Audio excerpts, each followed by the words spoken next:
Hey, what's up, everybody? Welcome to another episode of Nights at the Round Table. Today, we're going to talk about what is the one thing you fear the most getting into a relationship. We had people talking about being cheated on. We had other people talking about the other one dying, not being good enough. There's so many thoughts that people feel about, but the one thing that really made us understand that we are all similar is that the thoughts were the same.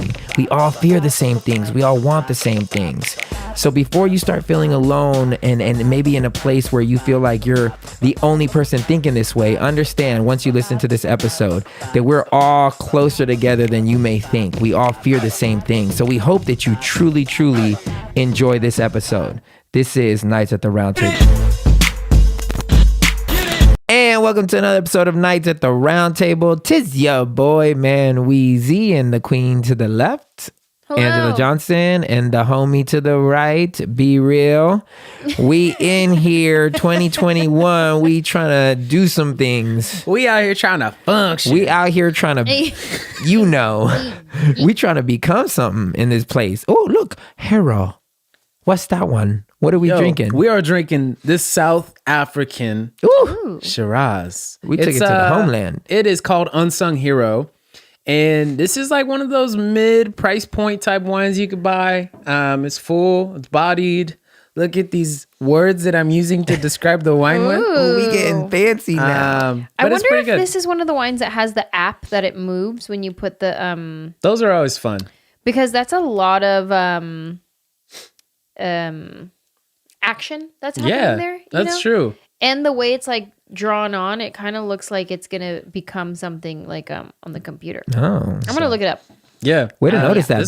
This was a Trader Joe's find. So come on, Trader Joe's. Cheers, Unsung Hero to the unsung heroes. I'm very excited. What do they say when you? It's kind of thick because you can see the drip on the side of the glass. What do you think? It tastes good. All right, cool. There we go. I'm not mad at it. Oh, that's okay. I ain't mad at it. I ain't mad at it. Yo, we trying to do something. We trying to do a lot of things. Every episode, every season, we try to upgrade ourselves. I upgraded us to this new machine that we're using. And in the last episode, I didn't use any of my buttons. So if you hear random buttons, like an applause. Oh, snap. Oh, the people have spoken. Snap. Like, B, you said something real good. You know what I'm saying? Or if I do one of my many jokes that flop, then you're going to get a... You see?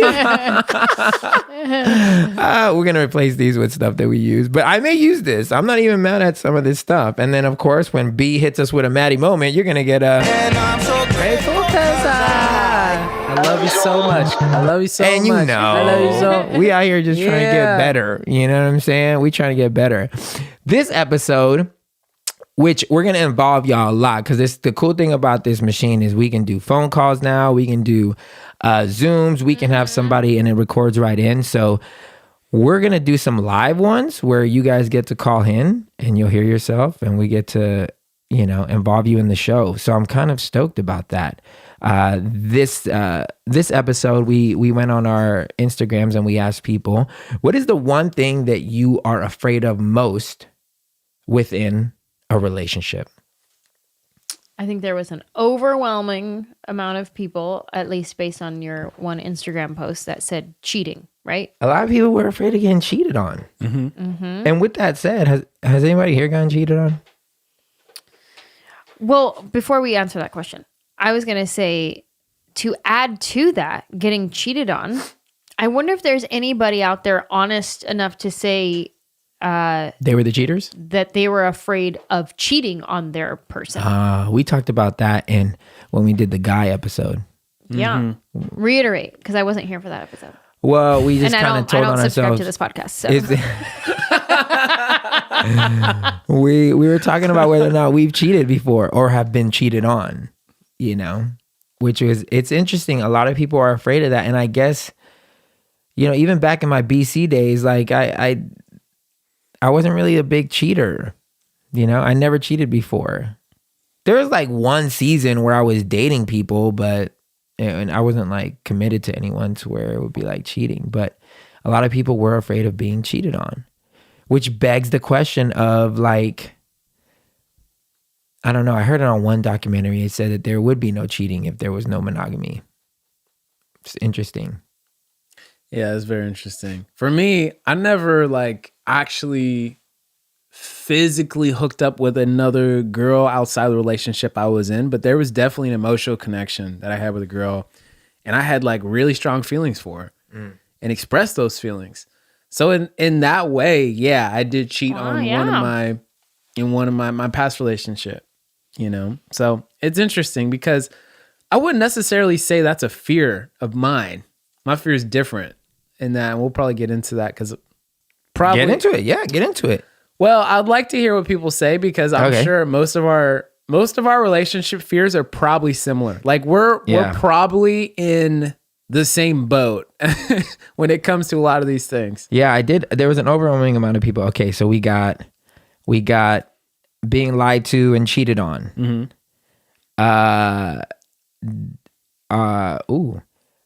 This is actually good. Being cheated on again. Betrayal, trust, loneliness, infidelity, disrespect. Someone said losing myself. Ooh. Which I think happens to a lot of people. I've never lost myself in a Do you count losing yourself if you just happen to be the type of person that gets super into whatever it is the other person does? Yes. Yeah? Yeah. When it starts to blur the line where all of a sudden kind of some of those things that make you in your uniqueness and you being special, when that's now blended to accommodate whatever the setting is in, that's when I feel like you've lost yourself. Well, I don't do that. I bring me to the setting. So example. So when I dated Jules, she was a dancer, a cheerleader, dancing. So I started learning everything about cheerleading and dancing and got into it so that when we would have conversations, she would know that I was actually interested in what it is that she was doing. You know what I'm saying? When me and Ange got married, I never really was into stand-up comedy. But then I dove into stand-up comedy and I wanted to learn everything about it. Business, how do you do it, process, how other comics think, what's the green room life like, I just always like to get involved in whoever I was dating and what they were really passionate about. When I dated Sonia, she was a pastor. So I was all about being there for her when she preached. What did she need the night before? Stuff like that. I think losing yourself would be it, like in our relationship, if you were like, hey guys, I don't like Hallmark movies anymore. I only watch crime murdery shows. Right. Because that's what my wife likes. Then that's like losing yourself. But you can be like, hey, I'm going to watch a crime murdery show after my Hallmark movie. That's still taking on my like and keeping yourself. Okay. Yeah. Being vulnerable and dismissed. Dishonesty. Someone said being left. That's interesting. The dismissed part, kind of like the episode that we watched last night of Designated Survivor, where she was dating that guy and he cheated on her and she couldn't get back with him, but not because of the cheating, but because he didn't see her as an equal, as a peer, as he dismissed her talent and her ability, and other people saw that she was worth it and had what it took. Which is interesting because, a lot of my friends that are girls, especially the strong ones that are movers and shakers that are doing something, they always tell me that they have a very hard time with guys because of their strength or their success or their whatever. Because we got a lot of friends in our circle that are, successful, some celebs, some, just good businesswomen, or just people who are on their game. And there's a list in my mind that I'm like, you should not be single. None of you people should be single. And when I talk to them, they tell me that it's hard to find a guy that is okay with their strength or their success. That's a really hard thing to find. And I guess it's foreign to me because there's never been a time where I was intimidated. A, I didn't think about it before I got saved. B, when I did get saved, I just was totally oh, Jesus is, if nobody likes me for Jesus, then it doesn't matter. So I would always lean on Jesus and be like, I'm the best because I have Jesus, Jesus Christ. Jesus Christ. We love you, God. If they hate me, they hate you. So I was like, always like just leaning on him. Like I was poor as hell, but I was like, but I got Jesus, so it doesn't matter. So I always had this amazing self confidence. So no one, like, it didn't intimidate me, but apparently this is like a very prominent thing to where you are very, men find themselves very insecure. Mm-hmm. And so women are scared of being alone. They're scared of, being cheated on. And typically what you're talking about in that show, there was a dismissal, being unseen, because she felt in that show, she felt that he didn't appreciate or see her success. He looked down on it. How good at her job she was. Yeah, he would look down on it or felt like insecure or afraid of her climbing. And even when she did get that promotion, he was like, oh, like in disbelief. Yeah. Surprised by it and almost like was not happy about it a little bit. Wow. Yeah. And you had that happen in a relationship once. Somebody looked down on you. Who did? What? Mouth his name. He was just manipulative and gross. Yeah, but he looked down on you. You know what I'm saying? He did look down on me. I could never answer any question right. Something that she said where it was being vulnerable, but it was connected with the thought of like being dismissed. Mm-hmm. It's funny because it was up until actually a couple weeks ago when we had just kind of our meditative day together, and I had those like crazy visions and stuff, and just like us being together. I think my greatest fear up until that point was I was afraid, one, of my own dark side, of like my shadow self, like realizing that like in moments where I get like triggered or just like, oof, and I could feel that anger, I could feel that rage, I could feel the disappointment. And in other times in my life, I've felt like just this like, man, this lust, And so there was always this point of like, okay, well, if I go to these dark places in me, I'm scared of me because like, it's probably monstrous and I don't want that. Like I'm comfortable with who I am now. So if I was afraid of that part of me, I was very afraid. What if I open myself up completely and Maddie chooses to not love me because she sees how bad this other part of me really is? So there's this part of like, again, it's like, I'm going to keep this very clean cut image because I want you to be impressed with me. I want you to still be like, oh my God, he's the most amazing thing ever, And then it wasn't until that experience where I like went to that dark place in me and I found out it wasn't bad. That actually there was more love there to be discovered. There was more beauty to just be completely engulfed in, And it's great because one of my favorite artists, SZA, right? She's on the Top Dog. She has this one song called Garden, Say It Like That. And I should have pulled it up so we could play it. But she has this lyric in the chorus and the chorus goes, open your heart up. I'm hoping I'll never find out that you're anyone else. 'Cause I love you just how you are. Wow. And I hope you never find out who I really am. 'Cause you'll never love me. You'll never love me. You'll never love me, but I believe you when you say it like that. And that, like, I remember when I first heard that song, I was crying in the shower straight up. No exaggeration. Because that's where I do most of my singing and my listening to music. Like, I just set up my Beats pill and we just... What part of the song is that? It's the chorus. And it's, to me, it's like that pictures it so perfectly where it was coming from me. Because it was this legitimate fear in me that I'm like, I hope you don't really find out who I really am because you won't love me. So it was this thought of if I become super vulnerable, I might actually get dismissed. The first part of that chorus, she says, yeah, open your heart up, hoping I'll never find out that you're anyone else. So isn't that funny that she's like, you're never gonna, if you find out the real me, you're never gonna love me. But also, I hope I never find out the real you. Is that what she's saying? Well, she's hoping I, like, who I know you to be, I hope I don't find that you're anyone else. So, but that's what you're saying. Like, yeah, if the guy let her in, you might find that I am a darker person Yeah. or whatever. I want to play it Exactly. now. I want to play it now. It's such a powerful song because it's like, I guess for me, that really was a fear. Like I really feel that what that person said. And then it wasn't until I went to this really deep discovery of me where I realized that my own dark side isn't anything to be afraid of. And it completely shattered the fear that Maddie could discover something about me that can make her unlove me.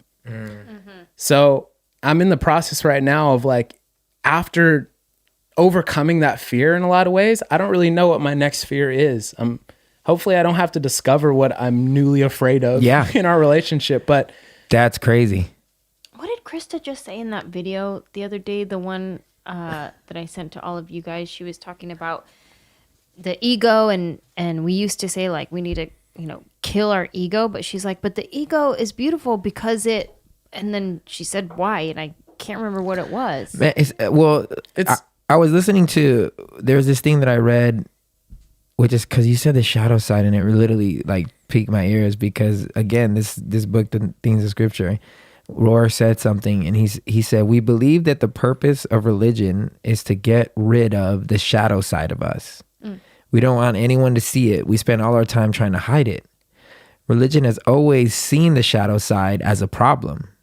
When Jesus spends no time dealing with that, though everyone around him did. He knows that the preoccupation of denying the shadow leads us to denial and disguise, not transformation. Yeah. Wow. It's literally like you becoming one because there is something in that shadow that you need to discover and that you need to know. And that's going to create a whole, like a more holistic version, a more complete version of you. Yeah. And that's the thing that like when I went to this experience of me and God showed me, like I was literally in this trance. It was one of the most spiritual experiences of my life.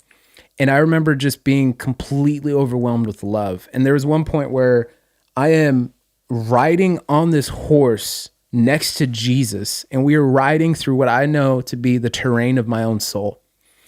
And as I'm on this horse, I am looking around, and we're in this valley, and you could see mountains all around us and just like streams, and then just these like green pastures and fields. And I knew I was in my own soul with Jesus, but it was interesting because in this vision, I understood I hadn't been here before. And I'm thinking, oh my God, I thought the unexplored parts of my own self were going to be dark and scary. Wow. Only to find out that there is more beauty to be discovered. Wow. Oh my God. And then the fact is that I'm not here in this place alone trying to discover these quote dark, scary places of me, but Jesus actually is with me. His spirit is with me. His love is with me. And we are exploring these places where his love gets spread even more. And it was like, there was something there at the deepest part of me. Wasn't something to be afraid of, but it was actually something to be embraced that actually added value to who I am. Yeah. There's, we went to a conference that opened me and Ange's relationship up to just being so honest and not being afraid of our shadow side. And this was in year 8 or 9 of our marriage. Was it 8? 8 probably, 8. because we're in 10. And it made me think, well, for the first 8 years, what the hell were we doing? Because I'll talk to people and I'll talk to my friends or people that are really close to me, and I'll be like, yeah, we're in a phase in our relationship where we're just brutally honest. Everything that goes through my mind, I have to tell her, whether it makes me look good or whether it makes me look bad. And the reason is because I need to know that she's going to love me for all of me. If I'm afraid to tell her certain things or parts of my mind, parts of my heart, thoughts that I think, I'm afraid to tell her because I don't believe that she's going to love me once she finds out the truth about me, kind of what you were saying. And if you're listening, think about if you're in a relationship. I always got taught when I was in church, it was like, man, there's certain things you don't tell your wife. You only talk to your accountability. Only talk to men. There's things that men deal with that women won't understand. So you only talk to guys, and girls only talk to girls.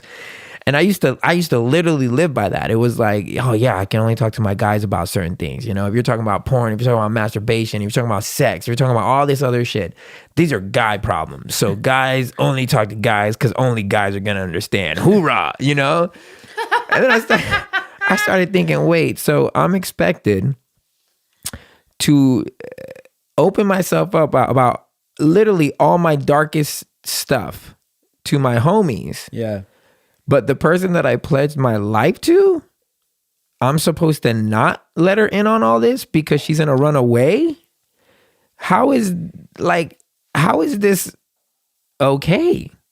I'm literally saying I'm gonna keep a portion of my life hidden from you because I'm ashamed that you'll see it and think that I'm not who I'm trying to pretend to be in front of you. And this is to the person that I'm supposed to live and die with. Wow. That's when I started thinking, bro, if you're this person listening and you're in that same place where you're like, there's some things that I wouldn't tell because, you know, I'm afraid my wife is too insecure. I'm afraid that she's going to not love me or whatever. And even on the other side, if you're the listening side, you know, that you would react in a negative way and all of a sudden like trash them for thinking that way. You really got to check your relationship and what level you think you're at or how deep you think you're at. Because if you can't hear the worst in each other and still love one another, then your relationship is only at a certain level. It's not as deep as you think it is because you're loving the good parts about that person. And some of you are finding out the bad parts in the worst ways because shit's exploding in your face. Whereas if someone felt that they had space to be able to say, hey, this is what I think. These are thoughts that go through my head, then maybe they wouldn't feel so freaking ashamed or so scared to just be honest. And then they wouldn't have to act out in the shadows. They can just come out and say, yo, I'm struggling with this. And you be like, hey, I'm struggling with this. And then you realize, oh, okay, we're both messed up. Both of us need a whole lot of grace. Cool. So no one in this relationship feels lesser than the other person. That's a good word. These people said, Applause. oh yeah, that's a good word. I'm sorry. Thank you. Yeah, that was good, bro. Thank you. Thank you. A plus. Thank you so much. 5 out of 5 cheesy fries. Disappointing my spouse. We just talked about that. Yeah. Our purpose is not aligning, which is it's interesting because that goes along with there was someone in here that said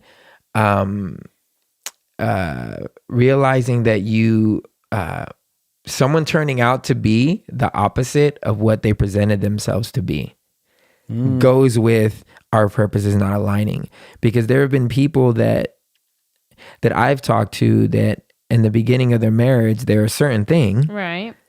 and then all of a sudden they take a right turn and they're a completely different person and you didn't see it coming. There's 2 explanations for that. One, somebody just went bipolar on you and they just no one saw it coming. 2, you didn't have the important conversations at the beginning. There's people that still get married to this day that don't discuss really important things like finances, like kids, like spirituality, like core values.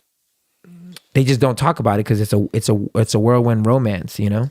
But we have a former friend that got involved in a very interesting religious group that was not expected, and that's why I said there's two versions. But which one does that fall under? That's the bipolar. No, bipolar is an actual mental health issue. No, I don't mean bipolar in a descriptive sense. I'm not diagnosing. I'm just saying the idea that somebody was one thing and now they're completely something else. So I'm just using it more as a figurative saying. Yeah, but don't say that. Say something else that makes sense. Like that does make sense. Bipolar means that you're acting completely like you're 2 different people. You know what I'm saying? Like you're one way at this point, and then you're completely a different way, and it was something that happened in your mind, in your head. You know, could he have been bipolar? Maybe, or you know, there's multiple personality disorder. You know, but I'm not trying to diagnose somebody. I'm just saying in a figurative sense. Okay, I see what you're saying. In a figurative sense, you were with somebody that was this guy, and all of a sudden he's this guy. So you would be like, "What the hell?" You know, you have like a Jekyll and then a Hyde. Yeah. You know, like these 2 different, there's a drastic shift or change of, and no one saw it coming. Yeah, those are always interesting too, because that's the thing of like, man, shoot, like there's people who've been married for 25 years and then all of a sudden somebody's like, yeah, I feel like I'm changing. I've changed and you're no longer part of this change with me. That sucks. that's real. That's always the craziest thing. Cause it's like, dude, you got 25 years down. It's like a quarter of a century. And humans were always evolving and changing. Yeah. And it's that thing where you hope your partner is also evolving and changing. Right. And then you hope you're on the same path of evolving and changing and not doing like a big like letter Y split. I think that's the problem with most relationships is you don't converse. You don't talk about it. It's scary to say, hey, I'm going down this path. I'm thinking these things. I'm whatever. You hide it. And then by the time it's, you're ready to talk about it, it's too late because you're not really talking about it. You got caught. Something happened that you got caught and now you're forced to talk about it and you don't have an eloquent way or even a well thought out way to discuss on what it is that you're feeling. And it's because at some point communication just lacks. And I think it's really because there's an expectation that I married this person. He's going to stay the same. This is who I married. Because you hear it, you're like, oh, I don't even know who you are anymore. Like, it is an unrealistic expectation to expect someone to be the same person a decade into your marriage. Like, it's a constant evolution. And there has to be a willingness, a space to be like, I'm down to go with you as you travel, as a river. You're constantly just flowing, and I'm down to flow with you. That's what I was going to say is you mentioned some of you aren't talking about it, but also people need to hold space for the conversation to be had. So if you are the person who doesn't have the thing to say, like, hey, I'm changing. I don't believe this anymore. I don't subscribe to this anymore. I believe this wild conspiracy theory now, and I change my life based on it, whatever it is. There's like you're in your partnership, there's the holding space for letting that person figure out their feelings and figure out their journey. And it's a tough balance because you and I even had that hard time in the beginning when I first started my deconstruction process. You can talk about all of your feelings that you had about it and what was happening. And then I can share those. Well, it goes with this young lady said that one of us follows God more than the other. That's a very dangerous road to walk on because there's an assumption in that at some point somebody, when their faith wavers, that you, in a sense, the strong one in the relationship, in a sense, takes the upper hand or a higher level, when to God, there's never a point where one of you is higher than the other person. There's never a point in his love for you or your husband or your wife where he's like, I like this one better now. And it's dangerous to think in those terms. I think, like what my wife is saying, when she started her deconstruction, it was before me. And I initially had a hard time holding space. And when we say hold space, all that means is gather up all the understanding that you can within your mind and your heart and your emotions and offer that to the other person. That means when they speak, there's no judgment. That means when they share their emotions, there's no negative response. There's no quick to, what the hell are you talking about? There's none of that. There's this big gaping hole of space for them to get everything off of their chest, and you not react in a negative way, but you choose to understand that person and where they're coming from. And if you don't understand, you allow them to explain. And if they can't explain at that moment, you're okay with no explanation for now, because at some point in life, you're going to get handed a situation that you don't know how to deal with it. And you're going to want your partner to extend you that same grace, to give you that time to figure out what the hell is it that you think. I didn't have that at the beginning when she started deconstructing. It was more like I got afraid and I was like, oh my God, I'm a freaking, Christian musician. I'm out there telling people about Jesus, and my wife is telling me, I don't know about the Bible anymore. Yeah, so this could have went to a drastically different place, our relationship, just from this deconstructing process. Because I remember, one, you're smarter than me, like just academically, like you can form words and sentences faster than I can form thoughts. And I remember, like in the beginning, when I was sharing, like, I don't know what I believe about this and that. And you would be like, well, you have to know what you believe. If somebody asks you what you believe, you have to be able to tell them what you believe. And I'm like, I don't know what I believe. And I remember one time you were saying, like, I need to do my research. And I'm like, I'm reading this book and this book. And you're like, well, that's somebody else's research. You got to do your own research. And I was like, what do you mean? These are books. That's what you do in college. You read books. That's other people's research. That's your research. But it was like clashing. We were like clashing. And then I knew I could never outsmart you. So then I would just hold it in. And I'd be like, I don't want to share with him my deconstructing process. I didn't even have a word deconstructing yet at the time. It was more doubt is all I called it. It was like, I have these doubts. I have these questions. I have these doubts. And I would be scared to bring them to Manny because I know I couldn't present them with a bow and like all my facts. And I didn't have, it was a lot of, I don't know. I don't know what I believe. I don't know. It was a lot of, I don't know. And that's like a trigger word for Manny is I don't know. You can't tell him I don't know because then he'll be like, no, you do know. Well, but yeah, it's a trigger word because most people, when they say I don't know, they know whatever it is that they're saying I don't know to. They know, they just don't want to tell you because it's going to make them look bad. So the reason I get triggered by that is because out of anyone in this world, who else would know what you are thinking, honestly, except for you?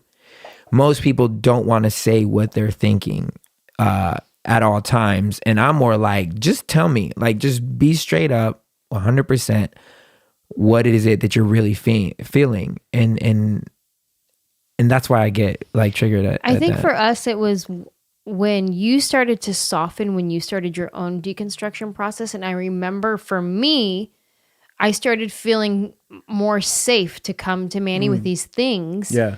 Because I would hear him in conversation with people and the things he was saying sounded very evolved or deconstructed or like whatever it is. I would like hear him say things and I'd be like, oh, I didn't know he thinks that. That's kind of in line with what I'm thinking. Like, and I started feeling like maybe I can open up and say safe thing, feel safe with you. But also to when I would say, I wouldn't be upset that she was reading books or, you know, because we all read books. That's kind of how we learn. When I would say, find out what you think for yourself is because, you know, we have tendencies to pass off other people's beliefs as our own because we don't want to actually sit with what we've learned and be like, I believe this, I don't believe this. This I agree with, this I don't agree with. Let me formulate my own thought on what, as far as the information that's coming in.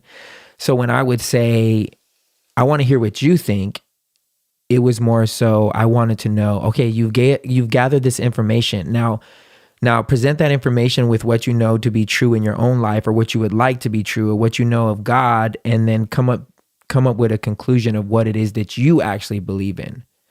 So that was like what I was attempting to communicate of what I wanted from you. But I understand. I get passionate. Yeah. For me, it's funny because like, and I've shared this before, and for those of you who are listening to this for the first time, you might not know my story a little bit, but very briefly, part of my undoing, my unlearning, my deconstructing, my putting things kind of back on the table again started right before I met Maddie. So by the time we got married, like, you know, I didn't drink at all. Like I'd never even drank a glass of wine my entire life. When Maddie and I first got together, I was very, very sure what I believed was pretty conservative in most of my beliefs. And then this whole undoing happens and I'm like completely changed. By the time we moved to LA, I'm like, I don't even know anymore, you know, all these sorts of things. And it was beautiful because Maddie was just like, look, I just support you. You know what I'm saying? And I'm very vocal with me processing stuff. I'm a verbal processor. So I was just processing all this stuff with her. I was just like, I don't believe this anymore. I don't believe this. I think this is a sham. I think this is a scam. You know, everything's on the table. And it was kind of great because more than her trying to figure out or pinpoint what I believe and where I stand theologically, it was more of, hey, are we in this together? Are you going to love me? Are you going to be here for me? Can I depend on you? Like, it was like, and that was, I felt like the beauty of that was like, even in my undoing and unlearning and stuff, can I still be a great husband and a great friend? That sometimes, like, and again, this might sound a little bit like a hot take kind of, but like, there's stuff that is just as deep as your beliefs. Like, how you love people should carry as much weight as where you stand belief wise. So if I had a partner who was an atheist and I would identify as a Christian, because we don't believe the same on this level of God does not mean that I can't, and now all of a sudden I'm withholding love or affection or devotion or fidelity, all these sorts of things. So like Maddie, I think, had her eyes set on, you'll land at some point what you believe in. But besides that, what kind of person are you and how are you treating me? So that was like a huge thing for me, that like, because I remember at one point having this fear of like, what if my wife at some point doesn't believe in God? Like, that'd be kind of tough as a minister, right? But at the same time too, I would also think about, well, what is the fruit of your life? What is the fruit of our relationship and our dynamic? Can I still choose to love you and cherish you even though you don't agree with what I believe? So I don't know. You have to leave room for that. Yeah. So if you're worried about trying to stay on the same page all the time, newsflash, that's not gonna happen. People grow. Like, there will be times where y'all are on different pages of the same book. Don't get afraid of it. You know, chapter 3 may be, you know, reading in different sections, but then you'll catch back up on chapter 4 and you'll be back in it, as long as you hold space for one another. This person says, boundaries will not be respected and I will have to let go of another person I love. And I asked her what boundaries she was talking about, and she's a single woman, which is, you know, part of her fear is not being able to find someone because of, and she wanted me to talk about this, her weight. She let me know that the average woman in America is size 16. I didn't fact check that, but I'm assuming she did, because it was important for her in trying to find a relationship. And one of her fears is not being able to find someone because of her weight.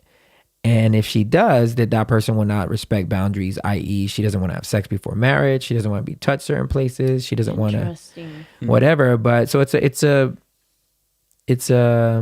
I can see. Is that kind of like because like she feels a type of way about her weight, that if she has a guy in her life, he won't respect the boundaries? It's like a give and take. Like, well, I don't quite understand the correlation, I guess. I don't know if it's necessarily those two different points. I don't know if their thoughts are correlated. I think that in one hand, she's afraid that she's not going to be able to find somebody because of her weight.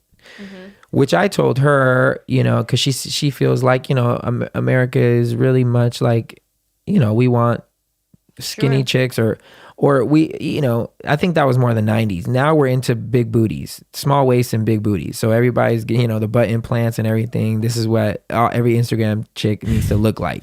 If you ain't got no butt, you ain't trending. So she's happy about that, but no one is yet, you know, really putting up in a I'm attracted to big girls, you know. So her fear is that she's not going to find someone. And what I told her was like, man, it's all a cultural thing. There's someone for everyone, but yet our culture, you know, happens to see beauty in a certain way. But there's pockets of our culture that don't agree with that, you know. And I feel like there's someone for everyone. Like, I know dudes that like big girls, you know, and I think it's just, you know, being patient and waiting for that one person. And I think the other side of her, I think maybe she's had relationships where people didn't respect her boundaries. And I don't know if it's, you know, subconsciously someone's treating her a certain way because she is big. I don't know. I didn't get that deep. So I feel like there's, like how you say, guys who like big girls, guys who like super skinny girls, that other guys would be like, nah, she don't got no meat on her bones. I don't want none of that. And then I feel the same thing about like age. Like, idolize getting older. We don't make Yeah. that seem beautiful. Right. In the same way we're talking about culture makes the big booty is, if you don't got a big booty, we not trying to hear it. And there's gonna be all kinds of memes about if you don't got no booty or whatever it is, if you don't have the Kylie lips or whatever it is. But I feel like the same thing about age. Like, we don't show gracefully getting older. Like, all the like ads we see on TV, you don't see the women with the wrinkles. And I am in my late 30s, and I talked about earlier about my skin is not as tight and whatever. Like, I would like to see women in the like 40s range in some ads, so it doesn't seem so scary. It doesn't seem so off-putting, when you look in the mirror and you see yourself as that. Like, you can be like, oh, I'm still deemed beautiful, So, and then when it comes to the boundaries part, I feel like there's something I remember, like when I was young and dating, and then if we crossed a boundary, then it was like, forget it. This is doomed. Have to walk away. Like, this is not of God. I already ruined it, type of thing, which I think is also toxic thinking. So, but again, it's hard to say because I don't know what she means by boundaries. I can only say, like, when I would say boundaries in dating, I was talking about like sexual things. So That's if what we she did was talking about. If we did things sexually, I don't think that's like, I think that's putting on an extra weight onto yourself that is not necessary, no pun intended, because we were just talking about weight. But I think that's putting on extra things that you don't need to carry, like, of that, like, oh, if we cross a boundary, sometimes that happens. Sometimes you cross a boundary and then whatever, tomorrow's a new day. Well, I remember, is that person respecting you? Do I you love remember them? in college, I learned that any healthy relationship will force you to look at boundaries, because if you're in a healthy relationship includes sexuality. So if there's like hella attraction and you want to get down, it's because something in the relationship is working. Now, some of you, if it's just physical and nothing is firing on the other cylinders, then it's maybe, you have a cause to worry. But if you're connecting mentally, if you're connecting emotionally, if you're connecting in all of those ways, physically is a complete byproduct, because all those other things are feeding the physical. So try not to hold that high of a, not high of a standard. It's good to be have your boundaries. Yeah, it's good for that. But I'm talking about, but don't crucify your yourself. expectations. Yeah, because I used to dump people the second we fell into, like, we made a mistake. I would be like, oh, we got to break up. Yeah, this is doomed. Thinking that God hates me. God cannot bless this. And that sounds like that's what she said, that I'm going to have to lose another relationship because of boundaries. I just think that she doesn't find men that are willing to respect her boundaries, which it's a different world. It's a different world. If you ain't smashing by date 3, it's weird. Which is weird to me to think about that, because when I was dating, it was not that back in the day. Or maybe it was, and I was swiping. There was no any of that, man. Someone says being left. Yeah. Afraid of being abandoned because I'm not good enough. I think abandonment is a good one. Yeah. Like, someone said my husband dying. Oh, that's me all day. But I say that to you sometimes too, like in jest, but sometimes serious, where I'm like, don't leave me. You still love me? Like, we'll joke around and say stuff like that. You still love me? Even if I do this, you still love me? But it feels like it's that fear of abandonment, which my therapist in one of my sessions, we were talking about my fear of death. And at the end of it, when I was breaking it down, she's like, that sounds like fear of abandonment, fear of being left. So I think those two go hand in hand, actually. Fear of death, ending, being left, abandoned by yourself, alone. Like, that's all within the same. Yeah, that's real. Yeah, it's weird because it's so weird that, like, a lot of these fears, I'd say most of them, at least in the people I've interacted with, mentored with, coach or whatever, a lot of these fears stem from childhood things, and then it becomes projected onto that person that becomes closest to you. So a lot of these things aren't even necessarily past relationships. They can be, but I'd found majority of it's internal, our own things, So for me, fear of abandonment, that happened to me one time where my parents, I I got lost at a revival church service when I was young. Oh my God, tell me the story. And And I have a lot of stories to have to tell you. We were living here in Los Angeles, actually, at the time. And this was like during the renewal days. This is during the mid-90s. And I'm a young kid. I can't see over anybody's butt crack. Shoot. I'm short.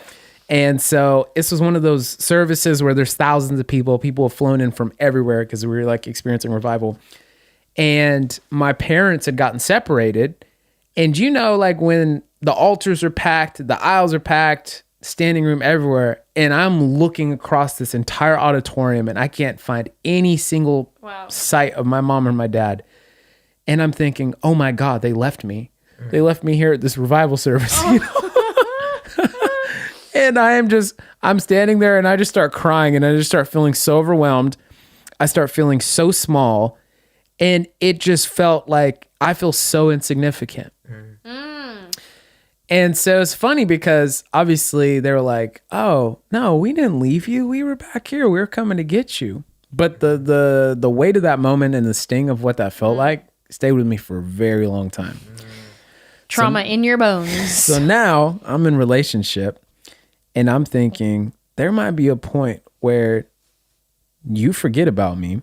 And in that moment, how small, how insignificant, and how lost I feel. Wow. I'm afraid of that feeling. It's like, please don't abandon me. Whoa. So it's funny how like childhood things like that all of a sudden come up and they come alive in these relationships. Like, because when I was in a relationship, there wasn't really this fear of like, oh, someone could possibly leave me. But then now I'm in a serious relationship and I'm thinking, oh shit, someone could leave me, you know? And then I think about that story as a kid. I think about other moments where different stories like that where I felt like I got forgotten and I felt lost and insignificant and small. And those are all the feelings that I associate with feeling abandoned. So, man, I don't ever think on stuff like that. Like I have my death plan. I have my plan of all the things. That comes back to control, letting go of control. Well, I no, that comes back to, it's not control, babe. Remember what I said? I try to But have there's as a much level of control. knowledge as I can. Like if this happens, this is my You plan. want a plan to Yeah. control it, to I control don't your know if emotions. I'm trying to control the emotions. Manny says if I die, he's going to go travel the world. He has a plan if I die. Because if I'm, you have again, a plan for if I die, that's you trying to control no, something. I'm not trying to control. I'm hedging my bets. Because why do I say I'm going to go travel? Can everybody leave us a comment, please, if you think Manny's trying to No, control? I'm or if not he's trying to just hedging a control. bet? Listen to what I'm saying. Listen to what I'm saying. I admit it. I want to hear what everybody else thinks about I it. admit it where I have control issues, babe. I'm not trying to say that I don't have control issues. I am hedging my bet. So in the same way that I try to study as much in real estate, right? So that I know enough so I can make wise decisions. So my fear of if you die, I've said this before. I was like, I feel like I'm gonna have a hoe phase. I feel like I'm gonna go crazy. oh, damn, it's going to be and out try in these streets. Yeah, I'm gonna be out in these streets. And so because of that, I think, yo, if I can get myself traveling the world to where places I can't communicate with people, He's going to have Spanish. I'm gonna be able to. He's No, gonna have because my type of personality, Portuguese hose. my personality is British hoe. I'm very scared of I'm scared of engaging with any. I'm not the type of person that you just come up and start hollering at somebody. I can't do that. Never been able to do that. Hella confident, but I can't do that. So if I put myself in enough situations where it's like, bro, you ain't talking to nobody, then I'll be safe from that momentary hoe phase of something that's going to be detrimental to me. That's why I say I'm going to travel, because of my fear of this. It's not because I'm trying to control it. It's because I'm like, where can I put myself where I can avoid as much shadow side as I can? Like, I can feel the shadow, it'll come out, but I can't act on it because there's nothing around. All Does I that hear make is, sense? how can I control my shadow side? I'm hedging my bets. I just pictured Manny like watching some like very heartfelt Christmas movie and crying and just being like, I don't want to be a hoe. I don't want to be That'll be my life, because I'm not afraid. Up until the only time I've ever been afraid of being left is when, I make a mistake and then all of a sudden I feel the weight of my mistake. And then I'm like, oh my God, she could leave. And then I feel it at that moment, like and it's intense. But other than that, I'm pretty free of that fear, because I think I spend most of my other time just trying to like do good to you. You know what I'm saying? So I'm hoping that I'm doing enough to make you happy? I have a getting lost story. I don't know if it's going to lead anywhere deep, but it's just funny. Maybe I'll get some revelation as I tell it, but I don't know if I will. Anyways, young, 80s. How old do you think? Guesstimate. Grade. 3, 4. Ooh. 4. Let's say It's 4. an early memory. Oh, yeah. I'll say 4. Okay. 3's a little young. 4 or 5. Because I vividly remember this. 4 or 5. We're at the racetracks, the horse racetracks. This is before cell phones, before pagers, before any of this, right?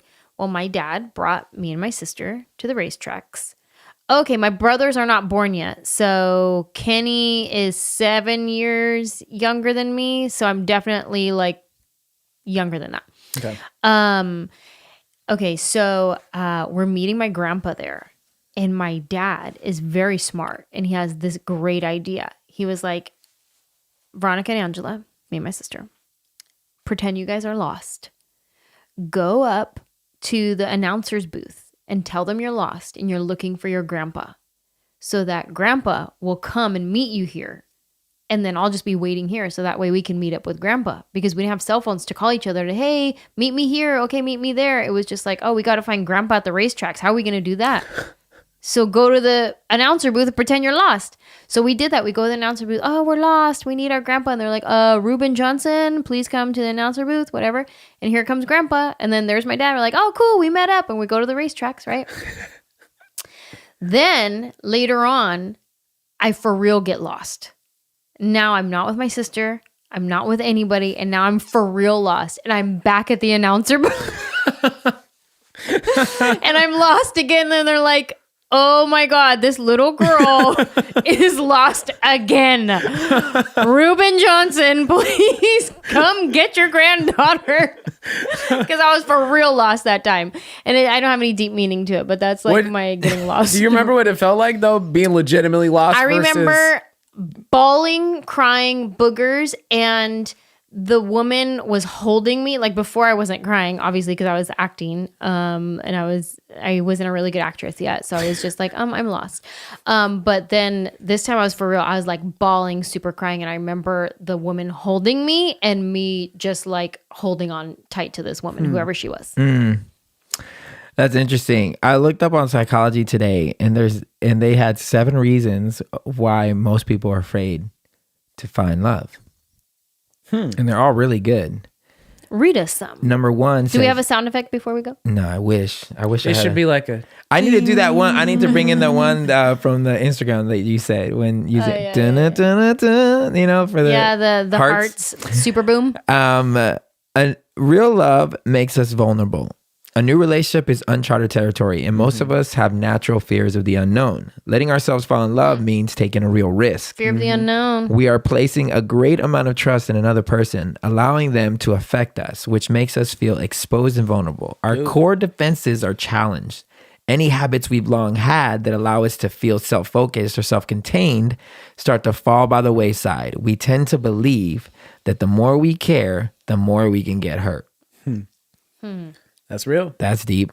Number 2, new love stirs up past hurts. When we enter a relationship, we are rarely fully aware of how we've been impacted by our history. The ways we were hurt in previous relationships, starting from our childhood, have a strong influence on how we perceive the people we get close to, as well as how we act in our romantic relationships. Old negative dynamics may make us wary of opening ourselves up to someone new. We may steer away from intimacy because it stirs up old feelings of hurt, loss, anger, or rejection. Dr. Pat Love said in an interview with Psych Alive, when you long for something like love, it becomes associated with pain, the pain you felt at not having it in the past. Wow, that is so interesting. Sheesh. The pain of longing. Whoa. That's deep. Number 3, love challenges an old identity. Many of us struggle with underlying feelings of being unlovable. We have trouble feeling our own value and believing anyone could really care for us. Wow. We all have a critical inner voice, which acts like a cruel coach inside our heads that tell us we are worthless or undeserving of happiness. This coach is shaped from our painful childhood experiences and critical attitudes we were exposed to early in life, as well as feelings our parents had about themselves. While these attitudes can be hurtful, over time they become ingrained in us. As adults, we may fail to see them as an enemy, instead accepting their destructive point of view as our own. These critical thoughts are our inner voices and are harmful and unpleasant, but they're also comfortable in their familiarity. When another person sees us differently from our voices, loving and appreciating us, we may actually start to feel uncomfortable and defensive as it challenges the long-held points of identification. That's crazy. Wow. That is really good. These critical thoughts or inner voices are harmful and unpleasant, but they're also comfortable because they're familiar. When another person sees us differently from our voices, loving and appreciating us, we may actually start to feel uncomfortable and defensive as it challenges these long-held points of identification. That's the insecurity you were speaking to. You would give that girl compliments and she just wouldn't be able to receive them because they're opposite of because people don't understand that whenever a thought turns into a saying, then it goes from being a habit. Because sometimes people have a habit of speaking negatively about themselves. But when you do it enough, it goes from a habit to a character trait. And we learned this from Joe Dispenza. A thought turns into a saying, and then a saying turns into a habit. And then that habit, if done enough, turns into a personality trait. Wow. So you're not even thinking that you're saying negative things about you. It's literally ingrained in you how you are. You are a negative person about yourself. Number 4, with real joy comes real pain. Anytime we fully experience the true joy or feel the preciousness of life on an emotional level, we can expect to feel a great amount of sadness. Many of us shy away from the things that make us happiest because they also make us feel pain. The opposite is also true. We cannot selectively numb ourselves to the sadness without numbing ourselves to the joy. When it comes to falling in love, we may be hesitant to go all in for fear of the sadness it would stir up in us. Shoots. Love is often unequal. Many people I've talked to express the hesitation over getting involved with someone because that person likes them too much. They worry that if they get involved with this person, their own feelings wouldn't evolve, and the other person would wind up getting hurt because they feel rejected. The truth is that often love is imbalanced, with one person feeling more or less from moment to moment. Our feelings towards someone are an ever-changing force. In a matter of seconds, we can feel anger, irritation, or hate for the person we love. Worrying over how we feel keeps us from seeing where our feelings would naturally go. Interesting. It's better to be open to how our feelings develop over time. Allowing worry or guilt over how we may feel or may not feel keeps us from getting to know someone who is expressing interest in us and may prevent us from forming a relationship that could really make us happy. That surprises me because I would lean more towards advising someone like, oh, if you're not feeling it, bounce. Yeah. Don't string them along. Don't waste their time. Yeah. I've given that advice before, which is interesting. But there's some things that I guess you can, like if you're not attracted, I don't know. I know with dudes, I don't know if I've never seen that really change. With women, I've seen it change. Like they're not attractive, but I know many of hot girls with ugly dudes. Yeah. Because they stuck it out. Yeah. That dude didn't give up. I don't know a lot of the other way around. Number 6, relationships can break your connection to your family.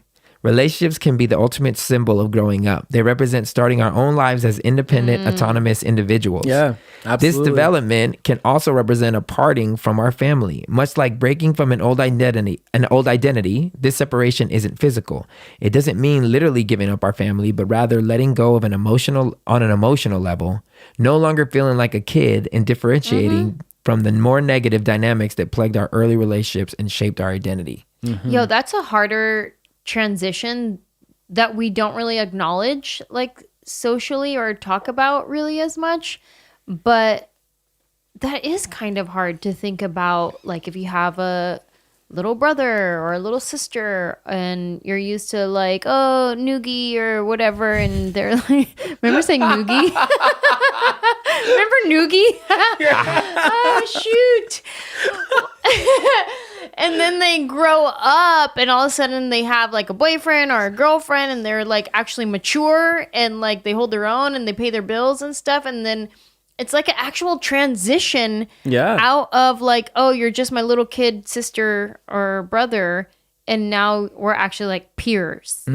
Like that's a hard transition. Well, especially if you're close to your family. Yeah, especially too if it's like every single weekend. We are over my mom and dad's every single holiday. And now all of a sudden you marry someone whose family is rooted on the other coast. Yeah. And so all of a sudden holidays are split. And they stole you, and I'm mad at them now. Yeah, exactly. And then That's even crazy. too, that family is like extended family, like friends who you would call family. Right. You know, of like those connections are going to be different. Like the dynamic that my best friend and I, Jordan, had when we were both single dudes is different than when I got married. Yeah. And now it's different because he's married. Yeah. So it's like all those things. That's a very good point though. I never would have thought about that. Number 7 and last one, love stirs up existential fears. The more we have, the more we have to lose. Shoots. The more someone means to us, the more afraid we are of losing that person. When we fall in love, we not only face the fear of losing our partner, but we become more aware of our mortality. Yep. Our life now holds more value and meaning, so the thought of losing it becomes more frightening. In an attempt to cover over this fear, we may focus on more superficial concerns, pick fights with our partner, or, in extreme cases, completely give up on the relationship. We are rarely fully aware of how we defend against these existential fears. Wow. We may even try to rationalize to ourselves a million reasons we shouldn't be in the relationship. However, the reasons we give may have workable solutions, and what's really driving us are those deeper fears of loss.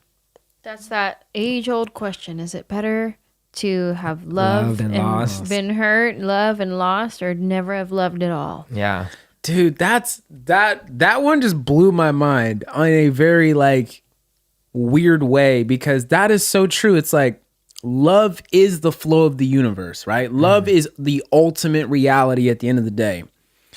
So when you tap into that, you have now tapped into a greater expansion of reality as you know it. And all of that which it encompasses, the good, the bad, the suffering, the pain, the joy, the happiness, all of that. So it's like you have now entered the doorway to a brave new world when you say yes to love and all of that that comes with that. Wowza. And that's really what it feels like. I remember when I first fell in love with Maddie, I was calling my mentor. Is this a Maddie moment? This is a Maddie moment. Here we go. Hey, I am so grateful. I love you so much, girl. Falling in love was like, all of a sudden, it was just like, you could see past your hometown into a whole new world. Yeah. And at the same time, too, it's like you're jumping off a cliff. And you know that, like, I'm saying goodbye to everything that I once knew. And what I was comfortable with and where I was set, what I had my identity rooted in and all these things. And I'm now jumping into something I do not know what it is all about. I guess we'll figure it out on the way down. Yeah. That's love. It's scary. I think the scariest transition for us was just me having a whole new family, because I'm not used to having family. I had nobody. That was the newest transition that I had to deal with. But that's not too scary. Yeah, I think you taught me about boundaries because I am so close with my family. And Manny taught me about having healthy boundaries. And then I taught him about like having family and like connection. Yeah. And we It was balanced. weird. I think those, man, it's crazy. Those 7 things literally envelop everything that these people were talking about.